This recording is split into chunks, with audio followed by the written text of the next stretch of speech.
how about we take a look at Masonic books? But let's go a bit deeper into the production of books in general, as well as sellers who may or may not be doing us a service.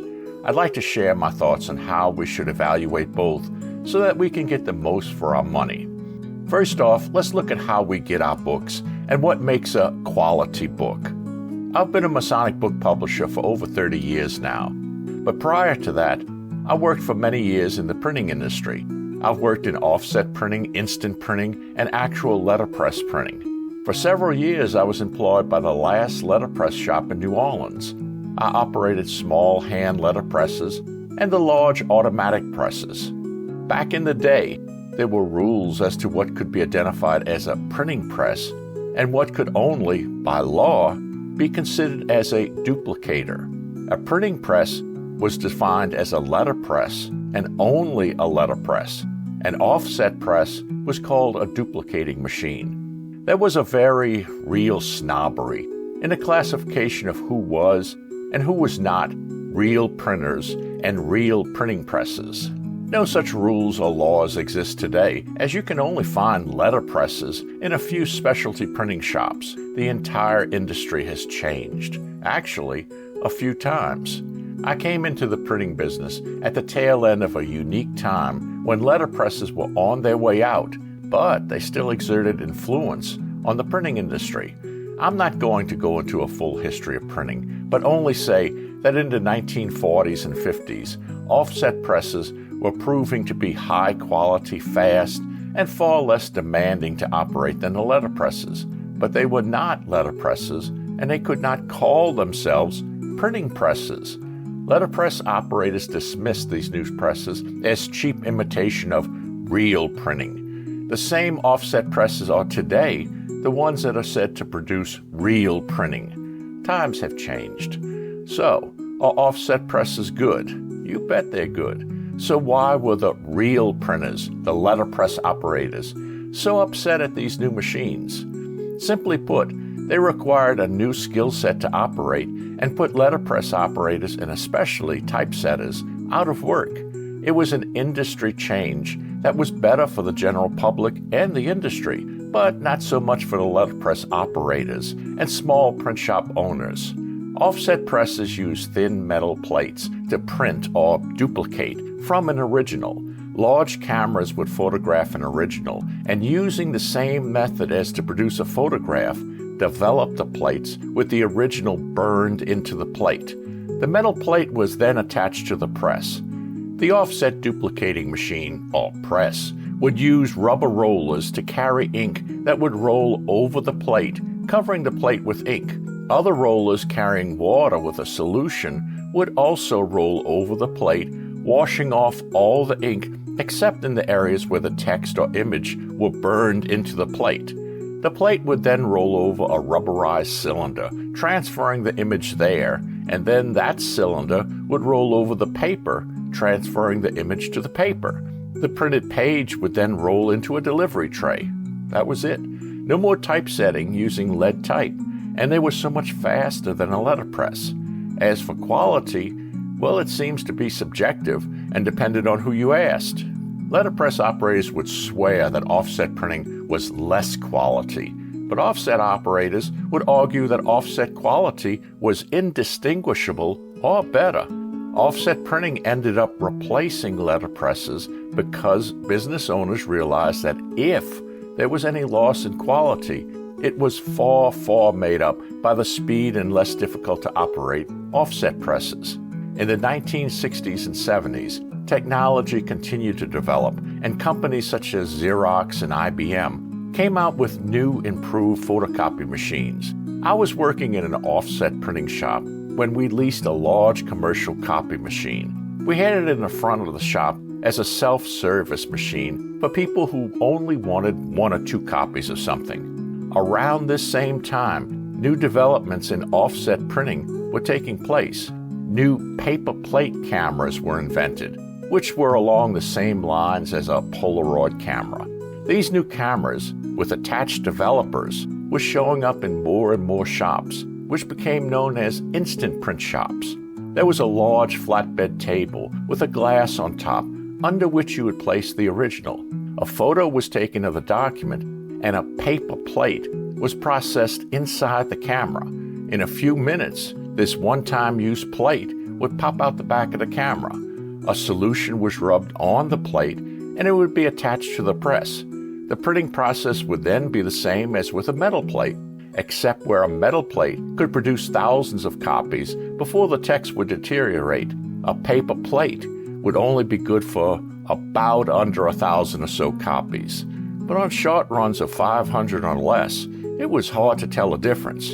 The offset industry was now divided between commercial printers using metal plates and instant printers using paper plates. I worked for a while in a New Orleans instant print shop near a few major oil companies. These companies would often want a handful of copies of reports of about 10 to 20 pages. They did a lot of these reports. It was high profit for the print shop owner.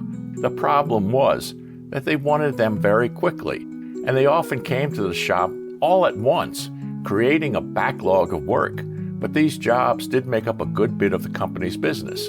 One day the shop owner had so many small reports to do that he ran a few on the copy machine. Bang! Just like that, the job was done. No messing around with ink, cameras, presses, or anything. And on top of that, it was as profitable or more than when run on the press. It very quickly became the norm to run small jobs like these on photocopy machines. It was not, however, a brand new idea. In 1970, a small shop was opened near the University of California in Santa Barbara. This shop consisted of only photocopy machines and was targeting college students. The shop was called Kinko's.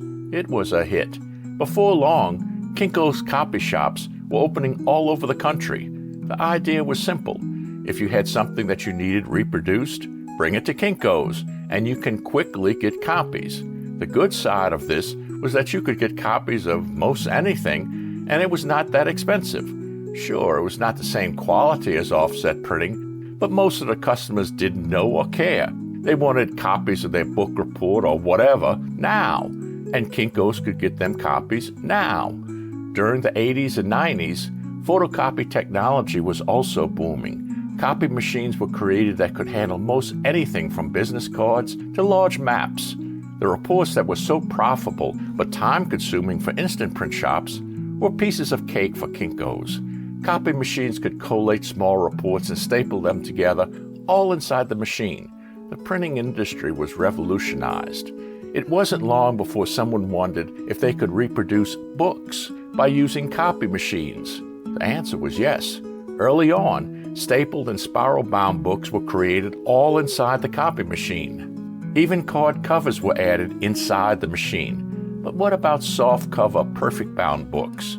Soon copy machines were created where you could put a manuscript into a feeding tray and it would be fed into a copy machine and copied. Then the pages of the book would be collated, fed into a conveyor where the edges would be passed over hot binding wax, and then pre-folded covers would be attached. In one step, a perfect bound softcover book could be produced. It was quick, cheap, and in your hands before you can blink an eye. It became popular. Did it give you a good quality book? Well, not really. But again, it was quick and cheap. Around the same time as all these developments in copying, the internet was starting out. It was not long before this new photocopy technology for books began being advertised on the internet by a new style of book publishing company. These new book publishers targeted writers who wanted an easy and cheap way to self-publish their books. Prior to this time, publishing a book was an expensive endeavor. You could not expect to make a cent on a new book before selling many thousands of copies. But with these new photocopy books, you could buy copies of that family history you always wanted to write for just a few dollars. The new self-publishers would help you with layout and even cover design. Booksellers also found the internet a wonderful way to sell books, and some large booksellers who did not take advantage of the internet in its very early days soon went out of business. Selling books on the internet became the way to sell. Publishing books through these self-publishing companies became the way to get books on the market. Before long, the internet was flooded by self-published books. It was a wonderful time for the internet booksellers and freelance writers, but not so great a time for book buyers. Let me explain. Photocopy machines work on a very simple process. You put something on the machine to be copied, and whatever you put there will be reproduced. Here an old saying is appropriate: garbage in, garbage out.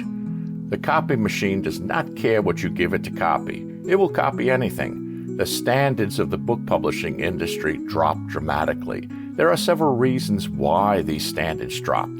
The first reason is money.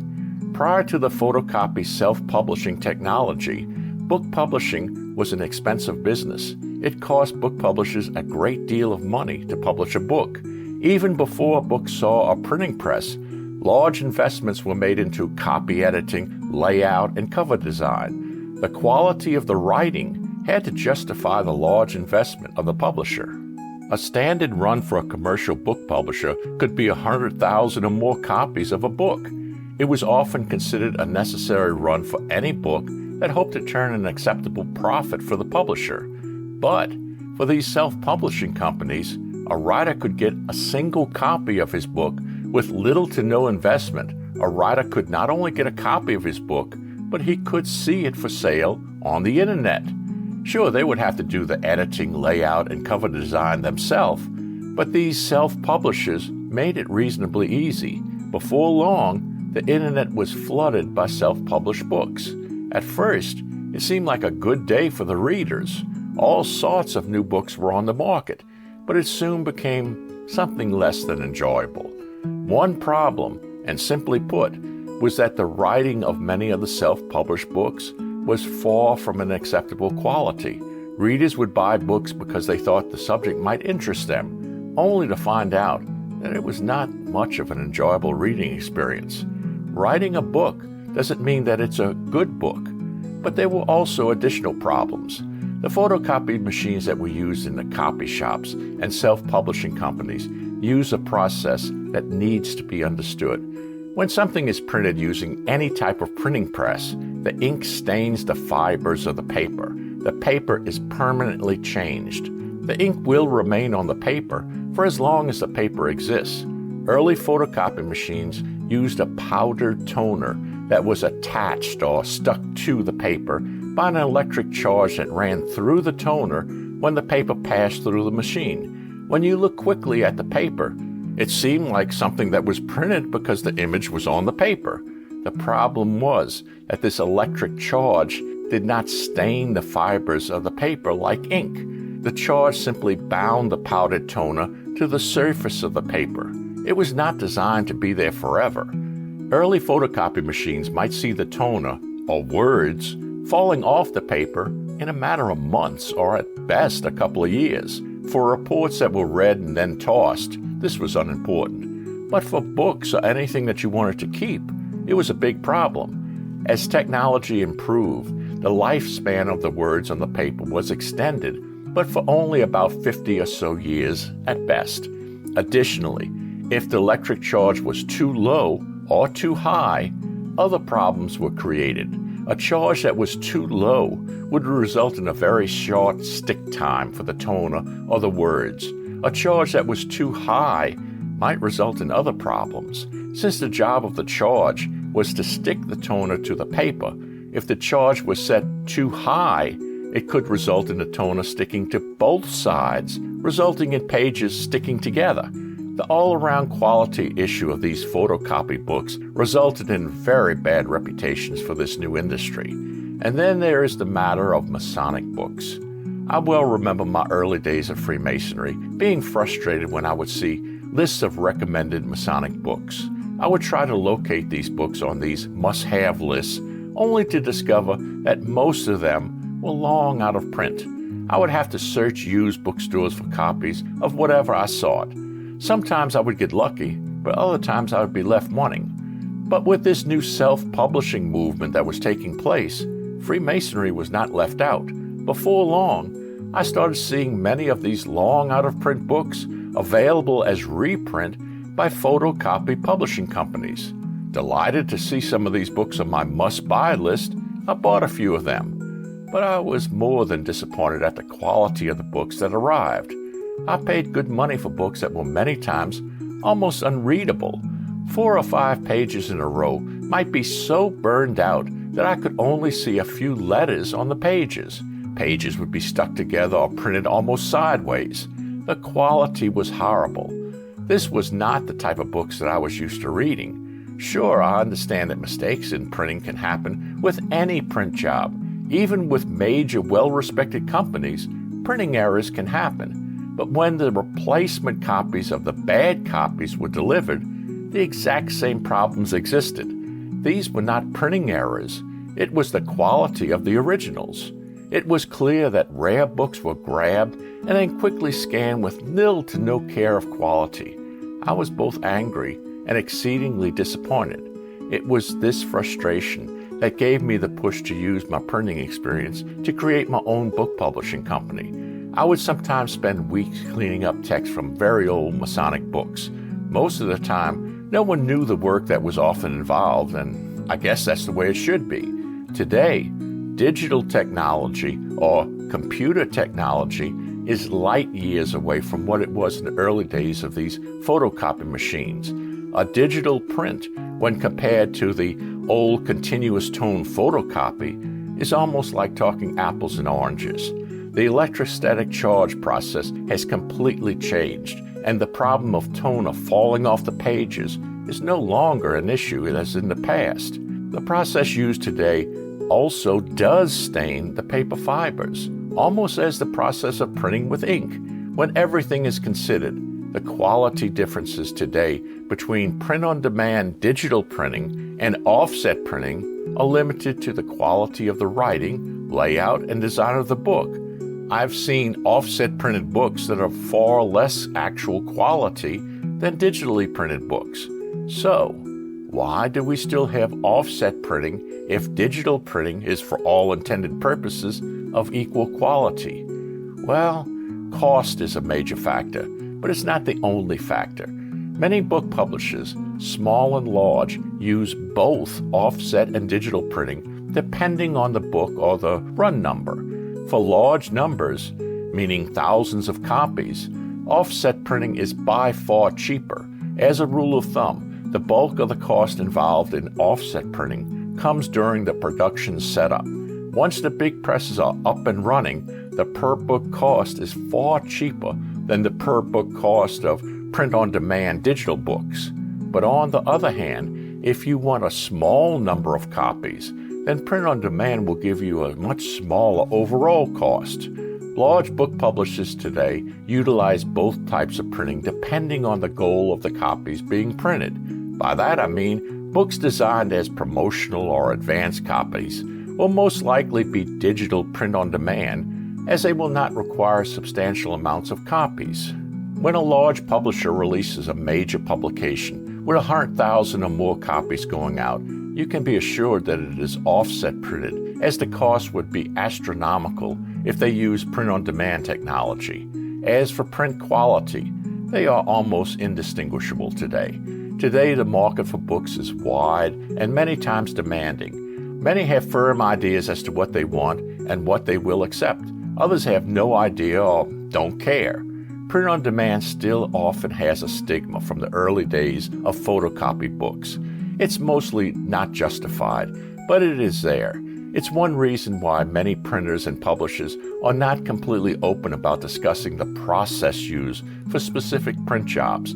The quality will be the same no matter which process is used, but many times if a customer knows that a job will be print on demand, they will, even before seeing it, assume that it is of less quality. On the other hand, many embrace the innovative technologies of print on demand and realize that not only can the results be high quality, but publishing opportunities are now open that simply could not be afforded if offset was used. Even letterpress is making a comeback as a specialty print option. For those who truly love the feel and ownership of a uniquely printed and bound book, there are options. Yes, it costs more, but there are places where you can get quality hand-printed and leather-bound hardcover books that look and feel more like works of art. For others, Kindle offers thousands of books, and you can fit and be read off of small handheld electronic readers. It is today a wide and varied market. But a warning, unless you are careful, you may end up paying far more for your book than is necessary. In one place on the internet, you may find a rare reprint softcover selling for under $20. In another place, you may find the very same book, and I do mean the very same book, selling for almost $1,000. That's right. Buyer beware is alive and well on the internet. So, for the new Mason who wishes to learn about Freemasonry, what should be done? Well, let's stop for a second and think about why we have books. It's to make communication portable and longer lasting. You can take a book anywhere and read it when you want. But the book itself is not really what is important. It is what's written in the book that's important. The heart of a book is the message, ideas, or information being given to the reader. Masonic books are of value if you use them, not if they are just room decorations. There is nothing in the world wrong with beautifully printed Masonic books, but we should not use the cover to judge the book. If you can't find a needed book in gold leaf hardcover, then get it in paperback or Kindle, but get the information. Used books can be a great way to save money, but you again must be careful. Some places sell used books for higher than the retail price of a new copy. Do a little work and find the best prices. Support Masonic book publishers directly. Most all of the time, they make far less than you might imagine. But most of all, read and learn.